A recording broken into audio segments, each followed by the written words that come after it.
কাপড়টা কিন্তু আরো সুন্দর, একের ভিতরে দুই, অনলি 2900। একটা ডিজাইন আছে মাত্র 2650, অনলি 2050। এক কালার ভিতর শার্টিন কাপড়, খুবই চমৎকার, মাত্র 2050।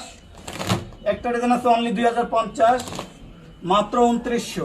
হোয়াইটের ভিতরে কিন্তু ডিজাইনটা খুবই চমৎকার, এবং আমাদের কাপড় বেশি দিয়ে তৈরি করার কারণে দেখেন গ্যাপটা কত বড়, এবং চওড়ায় কিন্তু কাপড় থাকবে 6 ফিট, লম্বায় 7 ফিট।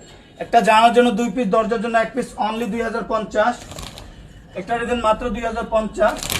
গোল্ডেনের ভিতরে কিন্তু খুবই চমৎকার, অনলি 2050 টাকা, মাত্র 1250, অনলি 2250। একটা ডিজাইন আছে মাত্র 2450, 2950 টাকার পর্দা থাকবে মাত্র 2250 টাকা। আঙ্গুর ডিজাইনের ভিতরে খুবই চমৎকার, 1650 টাকার ভাইরাল রাজকীয় একটা পর্দা, যেটা পুরো রাজ্য কাঁপাইতেছে, মাত্র 1250। তিনটা স্টেপে কাজ করা, এটা কিন্তু অরিজিনাল চাইনিজ কাপড়। আবার মার্কেটে একটা আছে যেগুলো বাংলা, আপনার বাংলাদেশে তৈরি হইতেছে, ওগুলো কিন্তু কোয়ালিটি ভালো হবে না, একবার ওয়াশ করার পর কালার ববিনের সমস্যা হবে। মাত্র 1250।